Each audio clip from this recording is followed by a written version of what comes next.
Well, g'day, Max here again. Welcome back to the shop. So this will be part 2 in our seat slide project. So if you've just come along, I'd probably recommend you go and watch part 1, but we're making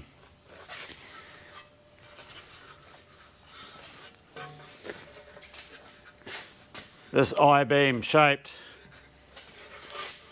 seat adjustment slide off a World War II anti-tank gun. It's for a customer who does a lot of restoration work. So let's hook in and carry on where we left off in part 1. And while I've got your undivided attention, how many of you viewers can have a crack at this? You recite, I'm a rough cut punt, not a punt cut rough, 10 times while you pat your head and rub your stomach at the same time. Have a crack. You'll have a laugh. Anyway, let's get back to the shaper.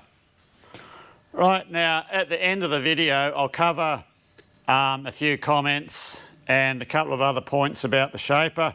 There was a couple of questions asked regarding the clapper lift and how that works and that sort of thing, and so we'll cover a few points, but I'll leave that right till the end. So let's hook in.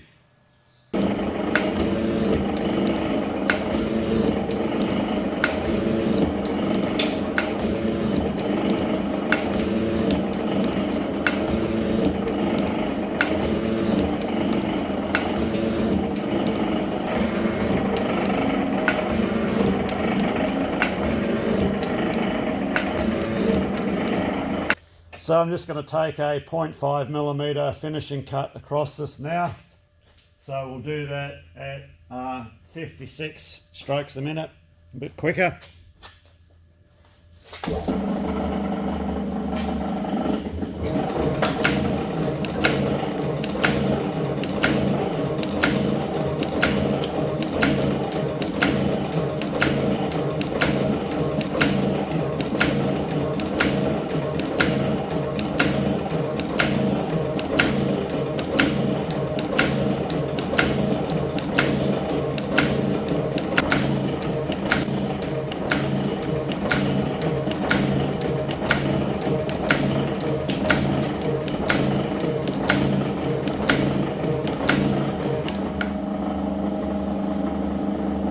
Okay.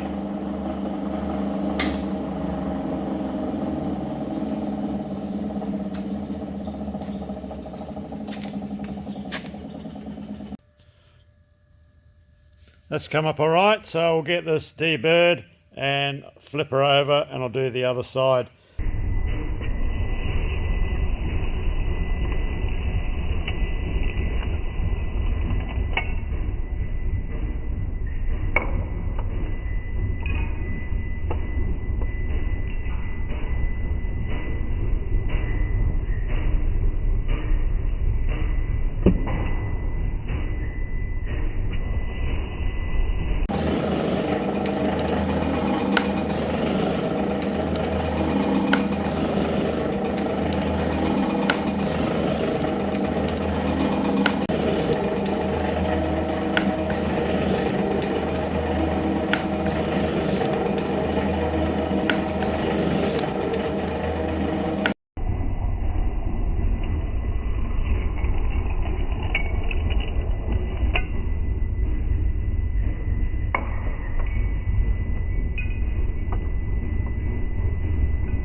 So we just got just over 0.1 mil to come off to bring us to our 12 millimeter finished size.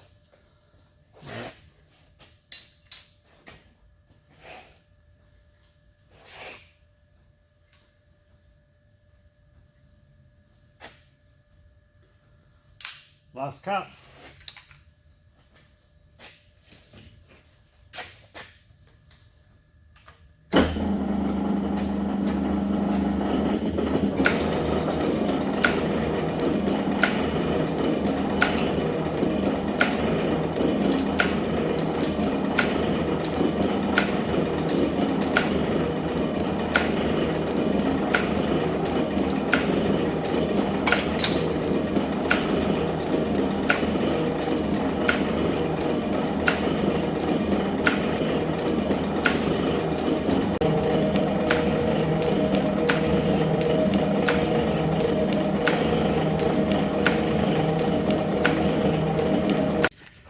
Right, our stock's all machined down to size.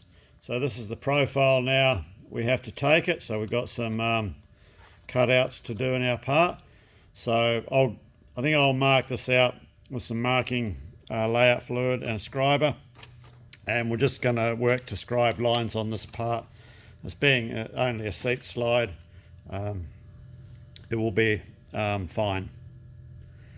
Plus our sample we are working off is a lot of corrosion, so it's hard to get exact sizes, but we're lucky we do have the part that slides on it. So let's get it marked out, and then we'll get a tool set up and cut our recesses and grooves. So, and because we are working in metric on this part, we were going for 12 mil, 11.98, 12.02. So 0.04 variation, we'll call that 2 thou. So let's get our part marked out. So that 0.04, 0.05 or 2 thou, that's a huge improvement on our 10 thou that we had on our initial part for our T-slot nuts. So we're heading in the right direction with the machine. She's starting to settle in, and we still have to adjust up the gib strips on everything, so there's possibly room for improvement on this yet. Okay, so our first groove, the first recess is this one here, and we will be using our insert tool to do the groove.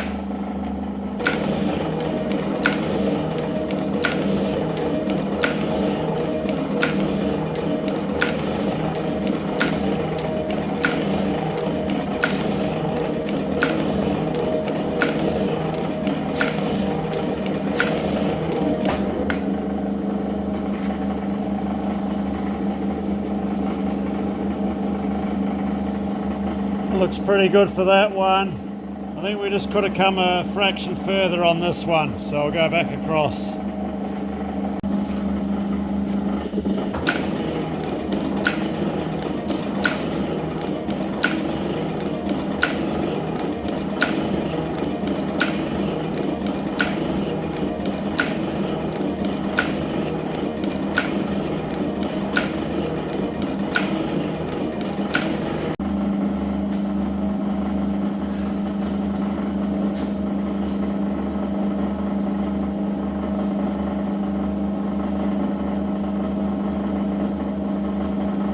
Okay, that's our 25 mil wide groove in there, 1/2 inch deep. So this side's finished. So we'll flip her over and mark out the other side and do the recesses on the corners.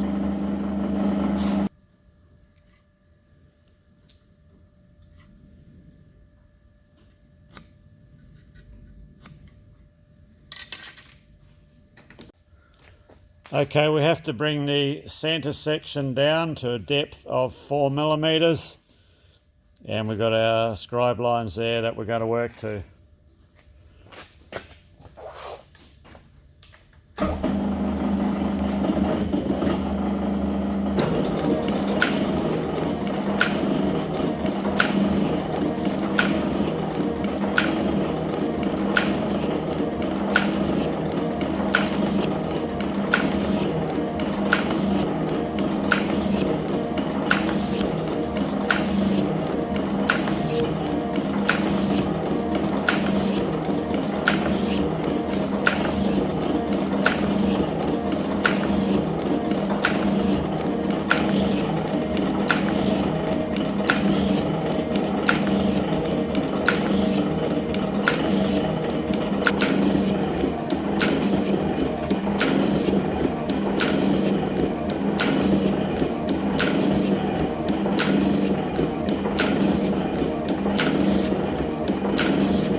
So we're up to, we'll get a piece of high-speed steel in now to finish this groove out.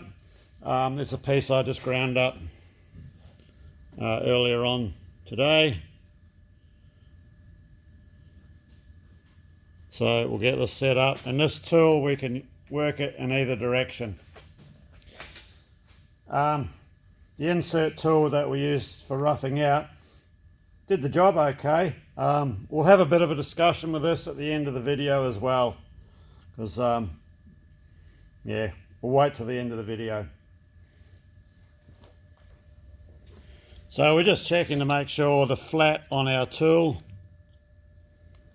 is cutting the full width flat on the base there.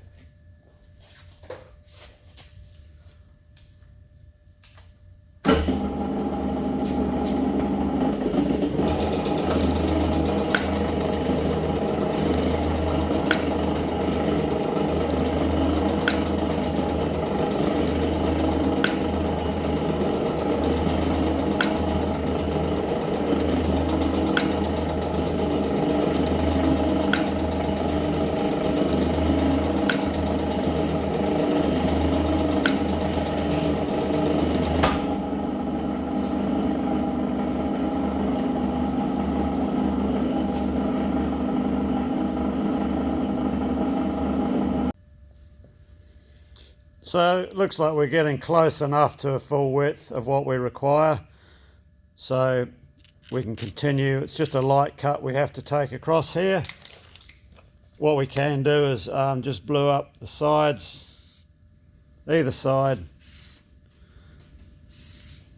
And that way we'll have a visual when the tool is coming up to the intersection here in the corner.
Okay, we're there.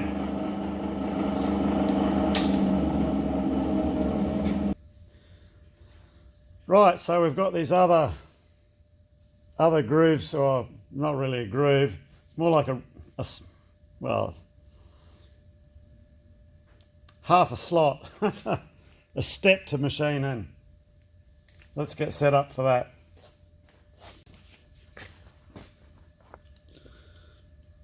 So this is what we've just done, this one here. My edges are slightly angled, same as the sample. This is just the way I've drawn it on my little sketch. So yeah, we have these little pieces to cut out on the edges. So those edge recesses, we'll just come in with a tool like this. And we'll just we'll plunge straight down both sides. So when we get to the bottom of that one, we'll record our measurement. So when we're over this side, we come in the same measurement, or vice versa. So we'll get this tool set up. So this recess that we have to cut, the depth of it is that scribe line there. Now that's just below the vice jaws. So if I pack the job up higher, we're not going to be gripping on very much here down the bottom. There's bugger all to grip on. So we're going to continue on and we'll just rough this groove out as deep as we can, and we'll stop just before the tool hits the vice jaws. So we're going to pull up shy of the scribe line here, and we'll take care of that with a finish cut when we do the finish cut on the bottom. But we're just going to rough it out on both sides, and then we'll have to pack the job up a bit higher in the vise. So we might give our automatic downfeed a bit of a trial go. So the auto downfeed has this knob here which you switch from manual to auto downfeed. Just rotate that around, it locks into position, and has this cam affair here. If you want to have it not working at all, just completely disengage, that comes around to here. Or then it's got graduations around the side. There's 3 different graduations, 3 different settings with different amounts of feed. So the first feed is about 0.2, 0.25 of a millimetre, and then it jumps up fairly rapidly from there. So we'll go with the minimum feed. So we'll get a shot of it working here. So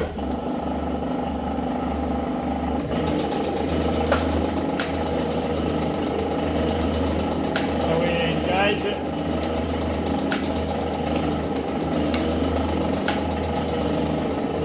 So this mechanism runs through a gear and bevel gears and operates the other drive mechanism in here. Now to turn the feed on, you rotate this knob half a turn.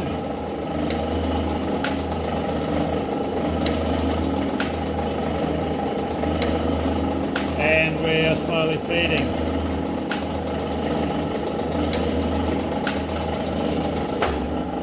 I'll turn it up to its maximum. You'll see it feed a bit quicker.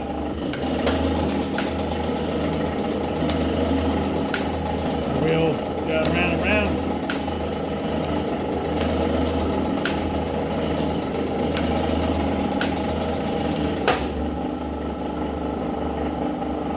Leave it on its minimum. Right, we'll get set up and do our groove.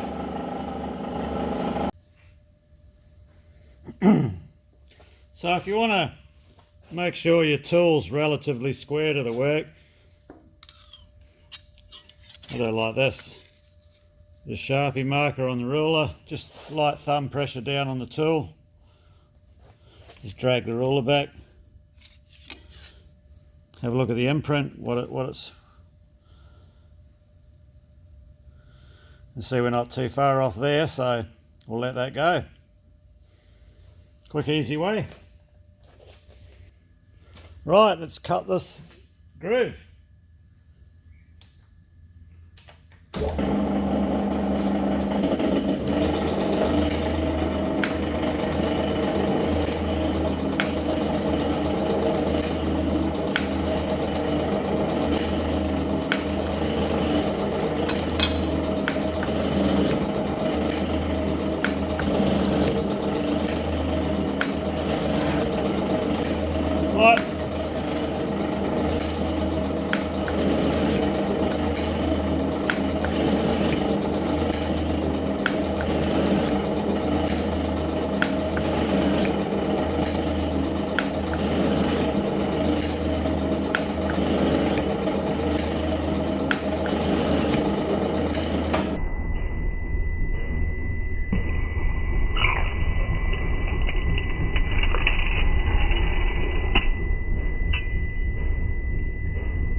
Right, now we need to lift the part up and finish off the bottom half of the groove. I was going to use the auto down feed, but we did get one or two strokes in with it, and it was way too aggressive for the amount of, like, we're not holding on to this by very much, and once we lift it up we're going to be holding on to it by even less. So let's get it packed up and continue on. So while we're resetting our part as our final dimension, the thickness of this lip here is measured from the base up and be the same as the measurement sitting on top of the parallels, which is 5mm. So just using a 5mm drill bit slipped under the tool, I can then mark the down feed and I know where to stop to hit our size. So yeah, we're not going to be gripping on very much at all, less than 5mm. So we'll just be going steady. If I had more to take off, I could turn the part up this way and tackle it from that sort of, and then come down into it there. I've got a lot more to grip on, but then that's two setups, and this way we can still do it in one setup.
Right, we'll check this for size.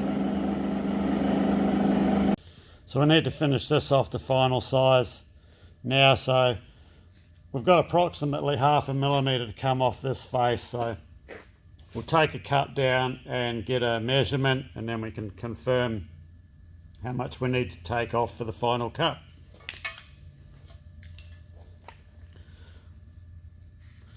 Put a Sharpie on the bottom there just so we know when we can. We're going to stop by our number, but see, that didn't take very well. The old Sharpies and WD don't mix. Okay, so I'll take a light cut, then we can get an even measurement then.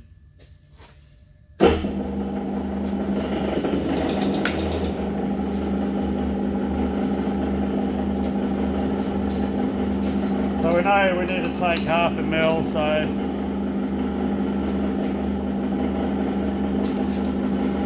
we'll just take 0.2 at the moment. We'll run down and remeasure.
0.1 millimetre to go to come off this side face here.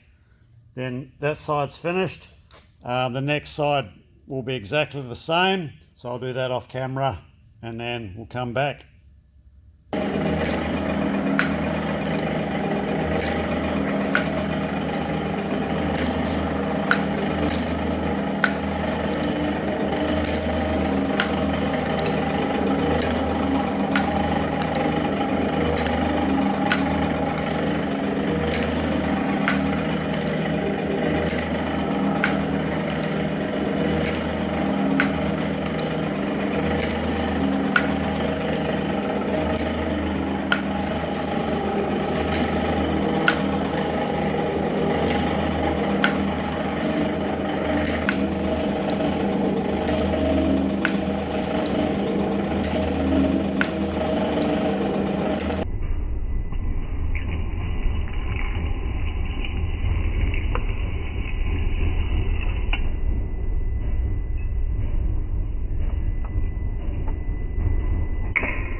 Right, here's our completed part. Now, before I take it out,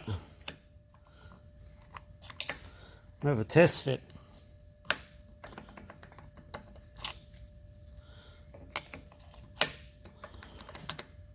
It seems to fit rather well.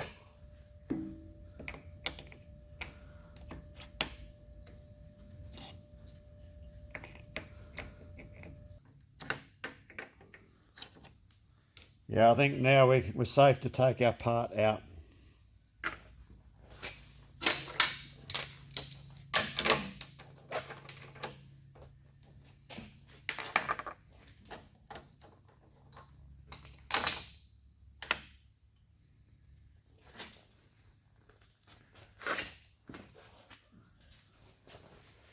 Just wipe the blue Sharpie off.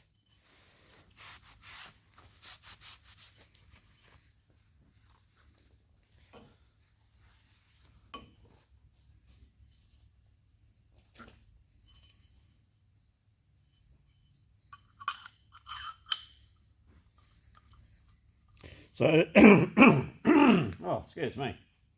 So yeah, the holes I got that we have to drill for this adjustment locking pin.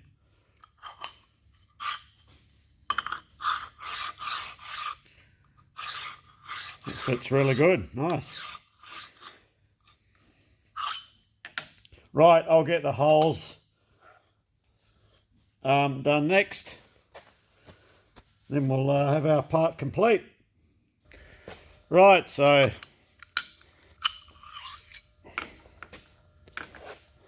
that's all our holes completed. There's the 3 countersunk holes for the mounting. There's a stop rivet in there, so the seat can only slide so far. It's recessed into the back.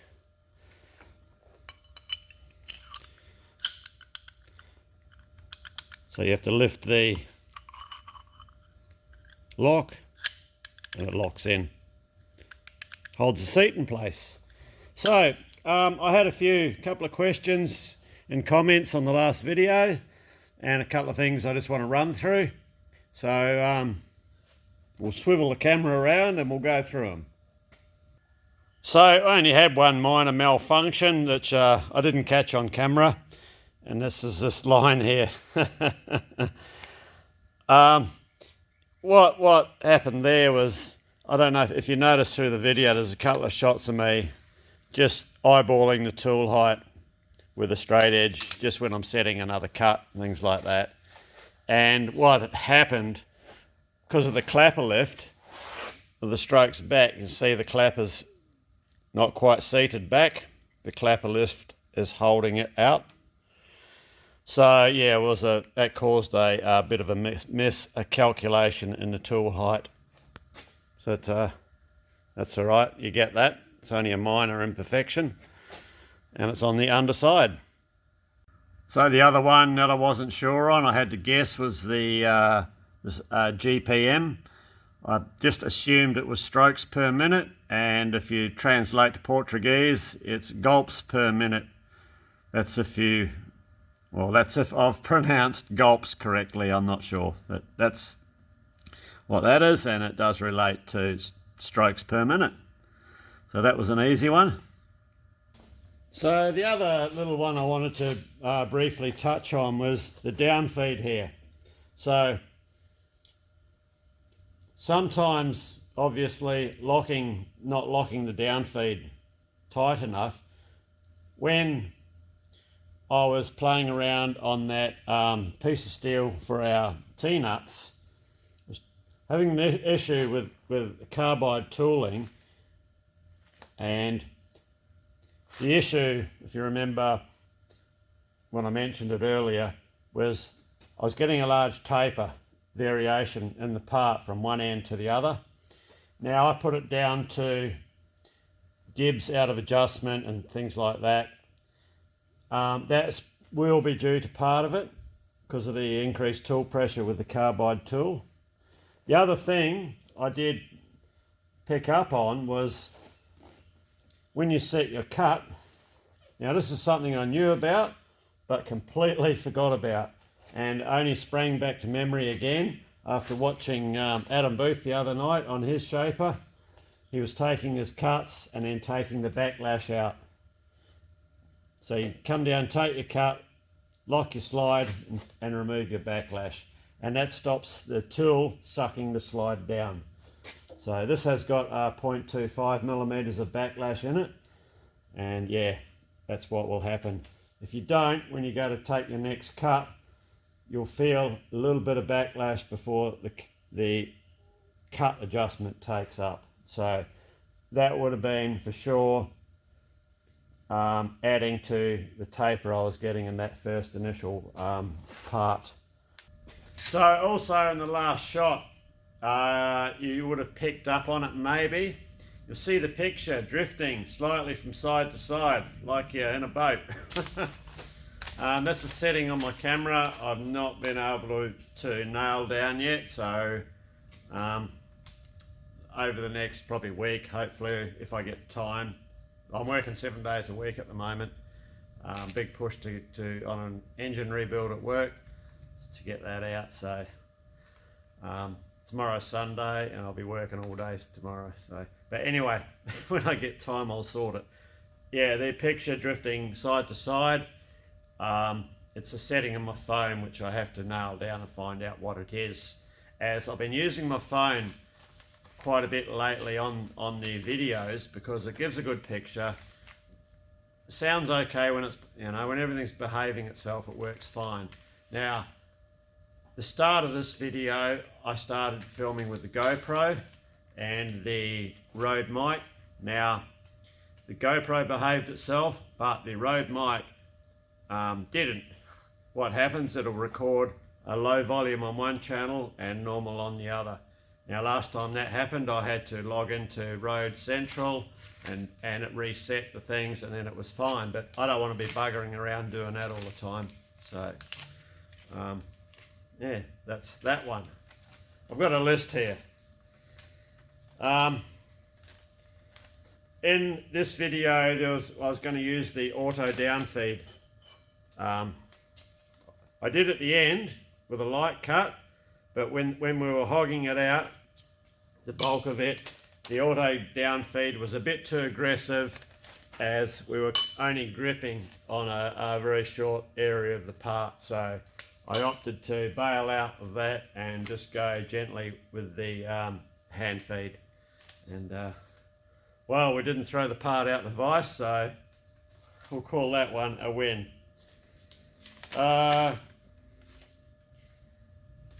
Carbide tooling, clapper lift. Oh, the stroke. If you watched the last video and as well, there's a few shots where it looks like the stroke on the tool isn't quite, well, it's clearing the end of the job, and it looks like it's just contacting the job just before the clapper lifts it back up. That's because I have an issue with this machine with regarding to locking the stroke adjuster. So that's something we have to delve into. That it will be one for next year. So another viewer commented that I should be angling the clapper box when I'm cutting. Well, if you've got clapper lift, there's no need whatsoever to. So let's we'll go and have a look around the other side, and I'll just run through this clapper lift. So in a nutshell, we have this rod here which travels backwards and forwards with the ram, and this friction clamp here. Now this friction clamp puts a loading on this rod, so when the ram changes direction, it grabs the rod. So it'll work like that, and you'll see the clapper moving. So on its forward stroke, this is held back by the friction, and for the return stroke, the friction, the load, or the clamping that the friction has on the rod pushes this back. So there's a bell crank here through the cable, and there's a mechanism under here. Let's swing under and have a look. So this little part here is what lifts the clapper. So I'll move that rod, and you'll see this move, crank up and down, or in and out. So it pushes the clapper up, then lets it return on the backstroke.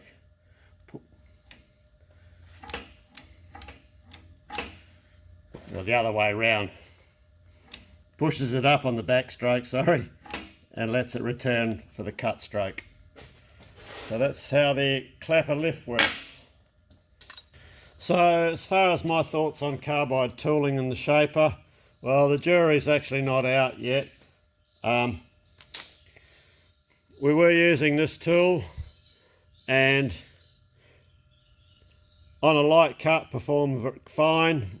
Heavier cut, it put a lot of loading on the machine, and we did get a little bit of damage on the insert, but these inserts that I'm using in it, it's an ISCAR insert. That's its thing. Oh, excuse me. Now, I have had trouble with these inserts in the lathe as well, just chipping very easily. So I'm not 100% certain that these are genuine or they're a knockoff. They do have the correct letter on the side.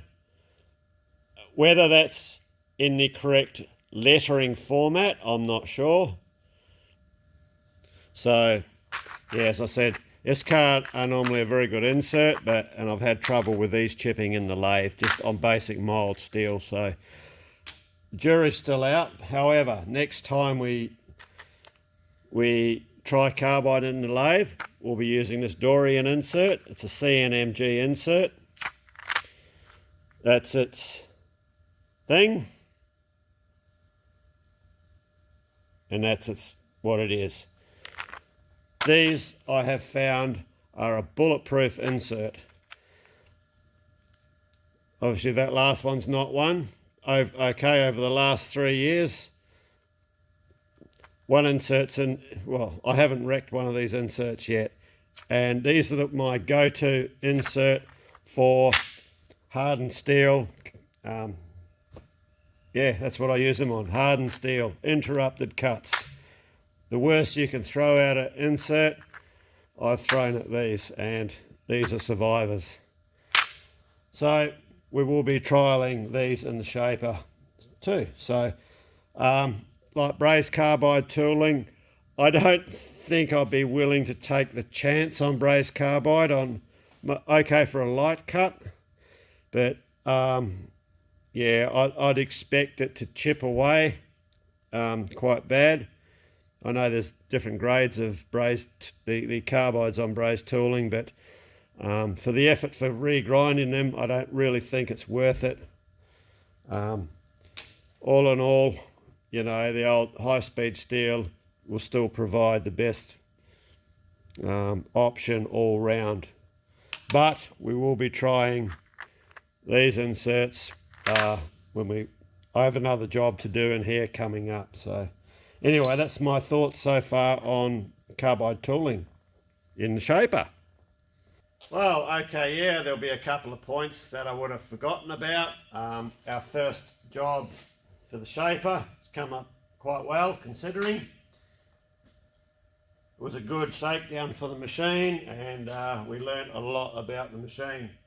So there will be some repair work to do on it to bring it up to the standards that I wanted at coming up in the new year. So anyway, cheers, thanks for watching, and we'll catch you in the next video.